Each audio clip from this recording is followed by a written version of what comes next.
अस्सलाम वालेकुम friends, welcome back to Nesto reactions. Friends, आज जिस वीडियो पर रिएक्शन देने वाला हूँ उसका टाइटल जो है वो आजकल मतलब आप अगर फेसबुक यूज़ कर रहे हो, इंस्टा यूज़ कर रहे हो या कुछ भी यूज़ कर रहे हो तो आपकी नज़रों से लाजमी गुजरा होगा, क्योंकि पूरे हिंदुस्तान में और पूरे पाकिस्तान में जो है वो ये न्यूज़ जो है वो आग की तरफ फैली। और पाकिस्तान से एक लड़की जो है वो सीमा जो है उसने सीमा को पार करके इंडियन लड़के से प्यार में, मोहब्बत में और पबजी खेलते हुए जो है वो दोस्ती की। फिर वही दोस्ती जो है प्यार मोहब्बत में तब्दील हुई और वही जो 4 बच्चों के साथ वो माँ जो थी वो बड़े घूमते फिरते जो है वो इंडिया पहुंच गई। अब उस स्टोरी में आगे क्या है वो जानते हैं इस वीडियो में, और इस वीडियो का ओरिजिनल लिंक आपको टॉप ऑफ द डिस्क्रिप्शन में मिल जाएगा, प्लीज़ उसको चेकआउट कर लीजिएगा। और अगर आप हमारे चैनल पर नए हो तो प्लीज़ पहले चैनल को सब्सक्राइब कर दें, बेल आइकन के बटन को ज़रूर प्रेस कीजिएगा ताकि हर नई आने वाली वीडियो आप तक सबसे पहले पहुँच जाया करें। स्टार्ट करते हैं, वीडियो को देखते हैं, क्योंकि अब ये स्टोरी ऐसी तो नहीं है कि जो आपको पता नहीं होगी, सब ने तकरीबन देख ली है कि यार ये लड़की जो है वो इंडिया पहुँच चुकी है। Let's start. मुझे थप्पड़े भी मारी गई वहाँ जहाँ पूछताछ हुई, पर इनके साथ ही पता नहीं क्यों इतना लगाव हो गया कि मैं यहाँ तक चली आई, कि मैं गैर कानूनी विदाउट वीज़ा इंडिया आई हूँ। इसके अलावा मेरे में कुछ भी नहीं है। बचपन से मुझे ऐसा था कि मैं काश मंदिर देखूँ। हमारे मंदिर तो हैं पर मैंने कभी नहीं देखा। नमस्कार, मैं हूं कुलदीप द्विवेदी और आप देख रहे हैं वन इंडिया हिंदी। पूरे देश में सचिन और सीमा की लव स्टोरी छाई हुई है। लगातार आप जो माहौल आपने देखा है, कई दिनों से खबरें चल रही, कैसे कैसे वो आई, सारा सफर आपने देख लिया है। इस समय हमारे साथ में सब नहीं तकरीबन देख लिया यार, बहुत वायरल हुए हैं। बात करूंगा क्योंकि पाकिस्तान से आई हैं, हिंदुस्तान के मेहमान हैं, हिंदुस्तान की और या यूँ कहें कि रबूपुरा की बहू भी हैं। सीमा, सबसे पहला सवाल ये, आप अपने परिवार के बारे में बताइए हमको कि आप पाकिस्तान में कहाँ रहती, आपके परिवार में कौन कौन है? मेरे परिवार में और तो कोई नहीं था। 2 बहनें हैं, वो एक बहन गांव में, एक बहन शादीशुदा भैया है वो भी गांव में, और मैं कराची में। मेरे पापा मेरे साथ रहते थे, उनकी डेथ के बाद मैं अकेली रह रही थी और आज मैं यहाँ हूँ सर। मैं चली आई, मैं अकेली रहती थी और अकेले कहाँ रहते थे? कराची शहर में। कराची शहर में? जी सर, प्रॉपर। मैं 5 नहीं, शादी के बाद से रह रही थी। अच्छा। बचपन गाँव में, बड़े गाँव में हुए, फिर गाँव के बाद कराची रहने। कभी आपने सोचा कि हिंदुस्तान जाना होगा? कभी हिंदुस्तान आने के कभी आपने ख्वाब देखा था? 2020 तक भी नहीं देखा था सर।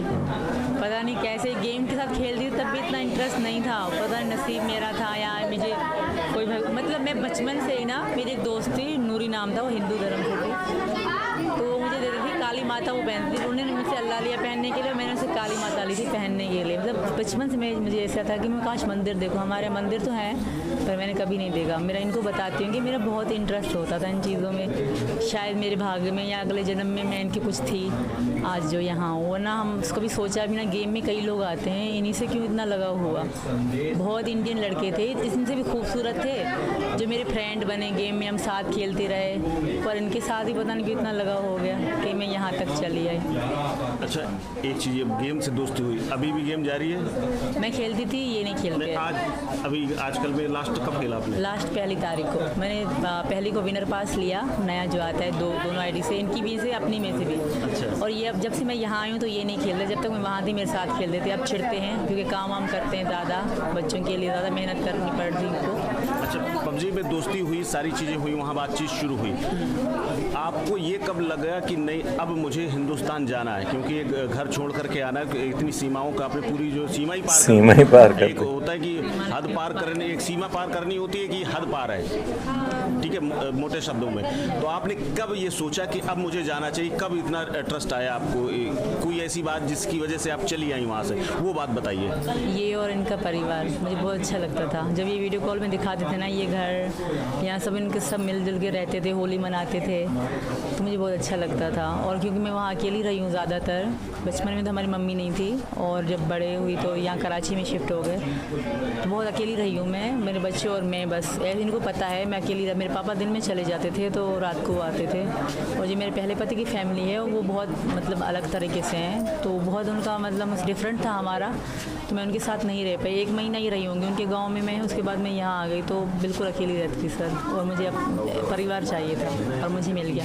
अच्छा, इतना सब कुछ आपने सोचा, इतना होली देखी, दिवाली देखी, लेकिन हिंदुस्तान में जो जिस तरह से आपका स्वागत हुआ, सीधे पुलिस मिली, पुलिस के बाद सीधे जेल हुई और थाना कचहरी पूरा हुआ, कभी सोचा था? और ये वाला एक्सपीरियंस कैसा रहा? आपका? पुलिस जेल तो मैंने ज़िंदगी में नहीं देखी थी, कभी भी मैंने जेल का दरवाज़ा भी नहीं देखा था सर, पर इनके कारण जाना पड़ा। पर जेल वाले बहुत अच्छे थे, दुख भी हो रहा था कि यार मैं इंडिया वहाँ से यहाँ तक गई और आज जेल में बैठी हूँ, बहुत दुख भी हो रहा था। मुझे थप्पड़े भी मारी गई वहाँ जहाँ पूछताछ हुई। मतलब ज़ाहिर उनका बनता था, क्योंकि मैं गैर कानूनी आई थी, कोई वो शायद मुझे समझ रहे थे कि मैं रो रही थी, क्योंकि मैं ज़्यादा रोती ही थी कि मुझे इनसे दूर ना करें या इनको मत डांटें, इनको कोई इनसे काम करवाता था तो वो मेरे दिल पे जैसे छुरी जैसा चलता था कि ये काम कर रहे हैं यार। मतलब इनके मैं बहुत नखरे उठाती थी, फ़ोन पर भी, और जब हम साथ भी रहे तब भी मैं इनके बहुत नखरे उठाती थी, जैसे ही कहते थे मैं वैसे ही करती थी। तो यहाँ वहाँ काम कर रहे थे चौकी में ये, तो थोड़ा दुख भी होता था। पर सब पुलिस ने क्या पूछा आपसे? पुलिस से आप पूछताछ हो रही थी, कई दिन आपको रखा गया, महिलाओं ने, जो आप मारपीट की बात बता रही हैं, क्या पूछा उन्होंने? ऐसे एक दो थप्पड़ मारे थे और सख्ती से पूछते थे। बाकी जो है एक नहीं, सुबह से जैसे यहाँ पे अभी है ना, सुबह से शाम तक अलग अलग किस्म के लोग आते थे, उनकी किताब भर जाते थे, पूछते, जो शुरू बच पैदा हुई तब से लेकर आज तक जब वहाँ पहुँचे वहीं तक मुझसे पूछते थे, और मैं सब सच बताती आई थी। एक ही बात थी मेरी जो थी वही थी, हकीकत जो थी मैंने सबको बता दी, कैसे मैं आई, कहाँ से मैं आई, पूरा एड्रेस अपने गांव का, अपने चाचा का, अपने जो 3 मेरे चाचा हैं उनके, उनकी पत्नियों के, उनके बच्चों के, मामाओं की पत्नियाँ, मामाओं के बच्चे, मेरी मौसियों के पति, उनके बच्चे, सबका इन्होंने मुझसे पूछा, उन्होंने सबका सच बताया। हर तरीके के सवाल भी करे, उलझाए मुझसे, अलग अलग टिपिकल सवाल करे। थोड़ा दुख भी होता था सर, क्योंकि मुझे फिर लगता था कि ये सही कर रहे हैं, क्योंकि मुझे कोई एक कहते थे कि अगर तुम सच बताओगे तो तुम्हारी जीत होगी, और मैंने सच पे भरोसा करा। अभी भी जांच चल रही है, आपको लग रहा है कि अभी भी कुछ ऊपर नीचे हो सकता है, या कुछ अभी सबूत अगर मिल गया तो अभी भी जेल भेज सकती है पुलिस? बिल्कुल सर, पर ऐसा कुछ भी नहीं है सर। हाँ, यही पाप है जो मैं सबको बता रही हूँ कि मैं गैर कानूनी विदाउट वीज़ा इंडिया आई हूँ, इसके अलावा मेरे में कुछ भी नहीं है। रबूपुरा में कैसा स्वागत हुआ? आप जो ये महिलाएं आ रही हैं, लगातार गिफ्ट दे रही हैं, किस तरह का स्वागत हुआ? एक्सेप्ट कर लिया? आपको लग रहा है कि आप हिंदुस्तानी बहू हो गई हैं? हो गई हूँ सर, ये तो मुझे पता है। कल से तो मैं और भी खुश हूँ कि इस तरह लोग मेरे पास आ रहे हैं मिलने के लिए। शायद इतनी मैं लाइक नहीं थी, फिर भी मेरे इतना मुझे प्यार दे रहे हैं, सब मिलने आ रहे हैं, अलग अलग लोग, मीडिया वाले आ रहे हैं, अलग अलग। कल तो सारा दिन लोगों से घर भरा रहा था हमारा, अच्छा लग रहा है सर। एक ही बात दोहराते इंटरव्यू में थक गई होंगी बहुत सर, पर एक बात कहने में मैं बिल्कुल नहीं थकी कि मुझे यहाँ की नागरिकता दे दें और मेरे बच्चे स्कूल जा सकें या उनका ID कार्ड बनवा लूँ। इसी वजह से हम वकील के पास गए और इसी वजह से आज मैं यहाँ हूँ। अगर मैं यहाँ हूँ तो प्लीज़ मुझे यहाँ की नागरिकता मिल जाए, मेरे बच्चे स्कूल जाएँ। सचिन, दोस्ती हुई, सारी चीज़ें हुई, आपने घर में कब पहली बार बताया कि ऐसा कुछ सीमा के साथ में आपका कोई कनेक्शन है और वो पाकिस्तान? घर वालों को कब बताया आपने? घर वालों को अभी बताया था। वैसे मैंने अपने दोस्तों को बताया था कि मैं वहाँ से लड़की से बात करता हूँ। लोग भी बात थोड़ी बहुत इंस्टाग्राम पर रील देखा करते थे यहाँ पे इसकी, और मेरी भी डालती थी ये, यानी कि मेरा फ़ोटो लगा के अपनी भी रील डालती थी साथ में। तो यहाँ के लोग वैसे रील देखते थे इसकी, तो मैं लोगों को बताता था कि वहाँ की लड़की है, यानी कि दोस्तों के मोहल्ले में दोस्त थे उनको बताता था। तो उनकी ऐसे ही बढ़ते बढ़ते क्या कहते हैं, पापन की, मैंने तो नहीं बताया था, पापन की निगाह में वो पड़ गया था। सो मैं बस दुकान से घर से दुकान जाता था, बाकी के घर में ही घुस जाता था डायरेक्ट, घर से फिर बाहर नहीं निकलता था मैं। जब दुकान का टाइम होता था तो डायरेक्ट दुकान, जब घर का टाइम होता था डायरेक्ट घर। मुझे ये भी पता नहीं है अपने मोहल्ले में कि जो मेरे मोहल्ले में, यानी कि कुछ कदम, यानी कि कुछ आगे चलकर के आदमियों का नाम क्या है, मैं से सभी जानता हूँ, पर आदमियों के नाम तक की भी नहीं। पाकिस्तान से कोई लड़की आती है, हिंदुस्तान आती है, उसको घर में लेकर के आते हो, दूसरे मजहब में, पाकिस्तान से लेकर, कभी डर नहीं लगा कि क्या होगा, कैसे मैं लेकर के आ जाऊंगा, सब स्वीकार कर लेंगे, कानून का कहीं डर नहीं लगा? डर लगा था सर, इसीलिए तो हम क्या कहते हैं जज के पास भांज के गए थे, क्या कहते हैं कोर्ट, उसके वकील के पास। सो कि इनकी सब ठीक हो जाएगा, वकील हमारे बच्चों का एडमिट कार्ड बनवा देगा और क्या कहते हैं बच्चे भी अच्छा पढ़ने के लिए अच्छे डाल देंगे पढ़ने के लिए। तो इसी डर के वजह से हम वकील के पास गए थे, तो उस वकील ने ही हमारी सब आज यहाँ पर है, उस वकील की वजह से। अच्छा, वकील ने पुलिस को बताया कि लोग आए हुए हैं और ये शादी करना चाहते हैं, तभी वो आपको जेल ले गए? जी सर जी। अच्छा, अब क्या माहौल है? घर वाले क्या कह रहे हैं? इतना सब कुछ होने के बाद पापा भी तुम्हारे जेल चले गए, तुम भी जेल गए, सीमा भी जेल गई, अब क्या माहौल है? गाँव वाले क्या करें? क्योंकि पहले छोर से पूछ लो तो सचिन का घर क्या है, वो सब पहुँचाने के लिए तैयार बैठे हुए हैं। अब क्या माहौल है घर का? सर अब भी लोगों से घर घर भरा हुआ है, कैमरा घुमा कर देख लो, अब भी लोग चारों ओर सब भरे हुए हैं। कल भी पूरे दिन यानी कि 9 बजे तक पूरी मीडिया आई थी और क्या कहते हैं लोग भी छतों पे से चढ़ के देख रहे थे। तो बारिश पड़ रही थी, बारिश में भी भीज रहे थे लोग, तो तब भी देख रहे थे। इस तरीका उनके मन में तो आ गया कि ये पाकिस्तान से हिंदुस्तान आ जाएंगे। तुम्हारे मन में कभी नहीं आया कि तुम्हें हिंदुस्तान से पाकिस्तान जाना चाहिए सीमा से मिलने के लिए? नहीं सर, इसने ही मना कर दिया था मैंने कि तुम मत वहाँ पर आओ, कि तुम्हारे हाथ पर ये ओम है या ये तुम्हारा नाम गुजरा है यहाँ पर, तो इस तरीका की हमें यहाँ पर परेशानी होगी तो मैं ही आ जाती हूँ यहाँ पर, इसने ही बोला था।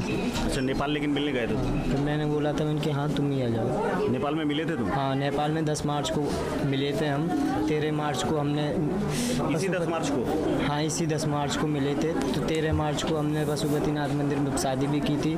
फिर 7 दिन हम वहाँ रहे थे, हमारी फिर लौट वापसी थी। तो ये तो कह रही थी मैं आपके साथ ही चलूँ, पर बच्चों को वहाँ छोड़ कर आई थी। मैंने बोला मैंने कि अच्छा, पाकिस्तान में छोड़ के आई थी? पीछे बच्चों का कोई नहीं था ना, तो वो चाचा वाले 1 दिन रखते, 2 दिन रखते, बाद में वो ही करते कि तुम्हारी माँ वो चली गई ऐसे। तो मैंने दिल में सोचा मैंने कि बिन माँ के फिर बालक ऐसे ही रहेंगे। मैंने बोला इसको मैंने कि तू एक काम करना, अब मेरे साथ मत चल, तू बच्चों को लेकर आना जब आना है। कभी टेलीफोन में इतने दिन बात की? कभी बहुत बड़ी बात है यार। हाँ, थोड़ी बहुत होती थी, जैसे मैं दोस्त की शादी में चला जाता था तो थोड़ा टाइम लग जाता था, तो उस तरीका के सीमा के हाथ में निशान बहुत हैं। हाँ। और ये बता रहे हैं कि ये कटे हुए हैं, ये नस काटी गई है। तुम्हारे लिए कभी काटी गई? सब मेरे ऊपर ही। हाँ, किसके लिए काटी गई? इनके लिए सर, ये बहुत तंग करते थे, ब्लॉक कर देते थे हर बात में, धमकी से ब्लॉक कर दूंगा, 1 2 3 ब्लॉक। तो इसी बात में हमारी लड़ाई होती थी सर। इंस्टाग्राम, फेसबुक, मैसेंजर, हर जगह से मुझे ब्लॉक कर देते थे। जैसे इनके दोस्तों को मिन्नतें करती थी, अड़ोस पड़ोस वालों के जाओ सचिन को फ़ोन दो, और वो भी ना आते थे। तो बहुत बुरा फील होता था कि ये मुझे ब्लॉक क्यों कर रहे हैं, तो इसी कारण ये होता था। अच्छा, तो इस हद तक दीवानगी थी कि नसें काट ली इतनी बार? और इनको मैं वार्निंग देती थी, ये समझे मजाक करें, फिर भी काट देती, और फिर ये कभी कभी धंस देते थे। तो अभी बहुत कुछ है इस पूरी कहानी में, लेकिन लोगों का जो दबाव है वो बता रहा है कि माहौल फिलहाल खुशनुमा है इस पूरे रबूपुरा का। और सचिन और सीमा को हमारी तरफ से भी बधाई। Thank you sir. One India के लिए कुलदीप द्विवेदी। यार हमने हमेशा सुना था कि मोहब्बत अंधी होती है, लेकिन इस हद तक अंधी होती है। चलो ऐसी कई स्टोरीज़ हुई हैं कि इंडिया से पाकिस्तान आ गई लड़की कोई, या पाकिस्तान से इंडिया चली गई, लेकिन यार मैंने फ़र्स्ट टाइम देखा कि कोई मैरिड लड़की है और जिसके 4 बच्चे हैं और वो बच्चों समेत चली जाए। और लड़की के लिए इतना बड़ा कदम है, ये बहुत बड़ा कदम है, अपने बच्चों को लेके कहीं दूसरे मुल्क जाना। और उस लड़के से मतलब क्या इंसान को पता कि यार उसके घर वाले मानेंगे नहीं मानेंगे, या 2-4 दिन रख के अगर उनको यही बच्चे बुरे लगने लग जाएं, या फिर वो मतलब कि इतना प्रॉब्लम उनके लिए क्रिएट हो जाए कि यार वो रख ना पाएँ, फिर क्या होगा। या फिर जिस तरीके से इलीगल गए हैं तो फिर आगे क्या होगा। यार ये सारा कुछ इंसान सोच सोच के पागल हो जाता है। और उससे भी बढ़कर मैं ये कहना चाहूँगा कि लड़की के लिए भी बहुत बड़ा स्टेप था, लेकिन लड़के के लिए भी उसका दिल बहुत बड़ा है, या उसकी फैमिली का। हकीकत यही है कि जब हम अपने ऊपर सोचें तो हमारी फैमिली भी कभी ये इजाज़त ना दे कि यार दूसरी लड़की आ रही है, चलो वो अगर फ़र्ज़ करो अपने शोहर से तलाक़ लेकर आ जाए या इस तरह कुछ हो तो फिर भी ठीक है, लेकिन मतलब 4 बच्चों के साथ उसको एक्सेप्ट करना बहुत बड़ी बात है। उसकी फैमिली के लिए सचिन के लिए बहुत बड़ी बात है। मैं तो कल भी मेरा इस तरह था कि मैं पूरा मीडिया छाया हुआ था इस एक न्यूज़ के ऊपर, काफ़ी ज़्यादा मेरा भी दिल था, मैंने कहा कि रिएक्शन दूँ इस पर। अब तक तो ज़ाहिर सी बात है आप लोग सब लोग ही ये स्टोरी देख चुके होंगे, इसमें कोई वीडियो में कोई नया नहीं हो सकता, आप वीडियो भी देख चुके हों। लेकिन मैं इसके ऊपर थोड़ी बात यही करना चाहता था कि मेरे दिल में काफ़ी ज़्यादा क्वेश्चन आते थे। मैं ये सोच रहा था मतलब जब देख भी रहा था, मैंने ये स्टोरीज़ डिफरेंट वीडियोज़ देखी थी पहले रिएक्शन देने से पहले, मतलब आज पूरा दिन में कल मैं ये सोच रहा था कि यार एक तरफ अगर हम देखें कि मोहब्बत में क्या इतना बड़ा कदम उठाना, वैसे मैं सोच रहा था क्या ये ठीक है या ये पागलपन है। मतलब जिसको हम लोग कह लें हिंदी में कि संकी हो जाए इंसान वो इस तरह का कदम उठाए, क्योंकि इनकी बातों से, मुझे इस लड़की की बातों से थोड़ा सा ये लगा कि यार ये संकी है। कौन इस तरह अपनी नसें काटता रहता है यार, और डेंजरस मुझे तो बहुत ज़्यादा वो लगी है लड़की ख़ास तौर पे कि यार वो बहुत ज़्यादा आगे, जैसे बंदा कहे कि मैं हर हद पार कर जाऊं, उस तरह की लगी है। तो मुझे अगर कोई बंदा पूछे तो मैं टू बी ऑनेस्ट यही कहूँगा, एक तो मेरे चैनल का नाम भी उनस्तो रिएक्शंस है, तो मैं ऐसा नहीं है कि कुछ भी बस सिर्फ यही कहूँ कि सब पॉजिटिव चीज़ें हैं, लेकिन अगर इंसान सोचे तो इसमें काफ़ी कुछ ऐसा भी है जो मेरे ख़्याल से इनके लिए बहुत प्रॉब्लम क्रिएट करेगा। यार सीधी बात है, बच्चों की परवरिश करना और वो भी कोई एक बच्चा नहीं, 4 बच्चे, और उसके बाद फिर चलो धर्म तो उसने चेंज कर लिया, लेकिन अब आगे अभी इनको ज़मानत मिली है, अब आगे क्या होगा, मतलब आपकी कंट्री का कानून क्या करेगा। इस तरीके से अगर एक लड़की को इजाज़त दे दी जाए तो कल को कोई भी आ सकता है और एक लाइन लग सकती है, तो फिर उस मुतल्लिक़ क्या होगा कि यार कोई भी आए तो उसको इतनी आसानी से क्या नेशनलिटी मिल जाएगी। तो मेरे ख़्याल से ये ट्रेंड सेट हो जाएगा। मुझे ऐसा बहुत मुश्किल लगता है कि इनको ये होगा, अगर हो तो मुझे खुशी होगी, मुझे कोई ऐसा प्रॉब्लम नहीं है कि यार एक पाकिस्तान की लड़की है, को बहुत इज़्ज़त का सवाल है मेरे लिए कि यार वो हो पाकिस्तान की लड़की और वो भारत चली गई मोहब्बत में। हो सकता है यार मोहब्बत करवा देती हो, इस तरह की चीज़ें मुझे नहीं पता, मेरा पर्सनल एक्सपीरियंस इस तरह का नहीं है, लेकिन मुझे बहुत ज़्यादा हैरत हुई थी, बहुत शॉकिंग न्यूज़ थी कि लड़की का जाना नहीं, बच्चों के साथ जाना, बच्चों को, 4 बच्चों को लेकर जाना। और लड़के के लिए तो मुझे रिस्पेक्ट हुई थी यार, मैंने कहा कि लड़के ने जो अपनी वो निभा सकता था उसने मेरे ख़्याल से वो हद निभाई है कि यार अगर वो लड़की पहले आई थी और वो आना चाह रही थी, लेकिन उसने कहा नहीं आप अपने बच्चों के साथ आना, वरना पीछे बच्चे जो हैं वो रुल जाएंगे। तो आप लोग क्या सोचते हैं यार इस बारे में, ज़रूर कमेंट बॉक्स में बताइएगा। क्या आप लोगों को इसमें सब कुछ मतलब ऐसा ही नज़र आ रहा है कि हाँ सब अच्छा है, ठीक है, ऐसा होना चाहिए था, या कुछ भी, या फिर नहीं इनको जो है थोड़ी कोशिश करनी चाहिए थी, लीगल तरीके से आती, और पीछे भी अपनी फैमिली वगैरह में, तो ज़ाहिर सी बात है बताना ज़रा मुश्किल होता है कि इस तरह तो बंदा कह दे तो फिर तो वो जाना ही ना दें, घर से ही ना निकलने दें। ये स्टेप तो फिर उठाया इसीलिए ये होगा कि यार अगर फैमिली को पता लग जाए तो फिर प्रॉब्लम क्रिएट हो सकती है। तो आप लोग ज़रूर कमेंट बॉक्स में बताइएगा कि आप लोग क्या सोचते हैं इस पूरी स्टोरी के बारे में, कि क्या इसमें मतलब आपको ठीक लगा, गलत लगे। जैसे अब कुछ मीडिया मैंने देखा था इंडिया का, वो ये भी कह रहा है कि यार ये कोई पाकिस्तानी जासूस भी हो सकती है, ISI की जासूस भी हो सकती है, लेकिन मैं सीधी बात करूं, मुझे ऐसा लगता नहीं है कि कोई जासूस वगैरह कुछ ऐसी होगी। हाँ मुझे ये ज़रूर लगता है, क्योंकि मैंने कुछ इसके और भी इंटरव्यूज़ देखे हैं जिसमें इसने कहा मैं 5वीं पास हूँ, काफ़ी ज़्यादा इसकी जो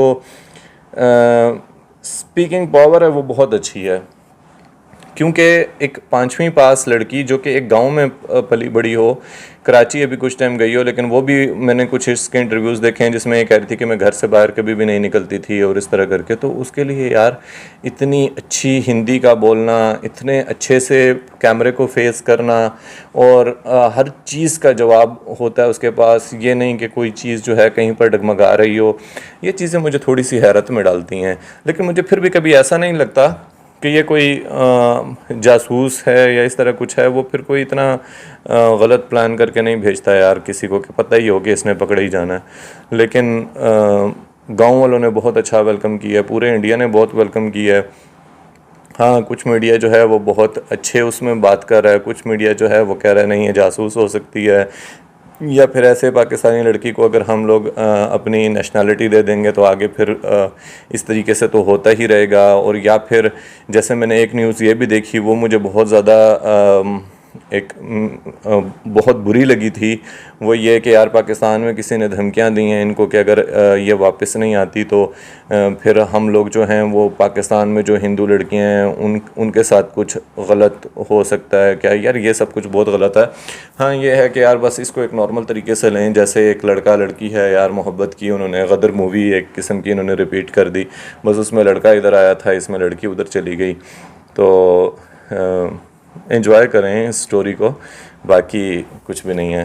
लेकिन अपने कमेंट ज़रूर बताइएगा मुझे कि यार आप क्या सोच रहे हैं इस स्टोरी के बारे में। जब आपको पता लगा तो आपको कैसा लगा, अच्छा लगा, बुरा लगा, या फिर आपने कहा नहीं यार ऐसा नहीं होना चाहिए, ये भी देखना चाहिए कि यार उसके बच्चे हैं वो पता नहीं मतलब अभी तो देखो सारा कुछ नया नया है, सब कुछ हैप्पी हैप्पी है।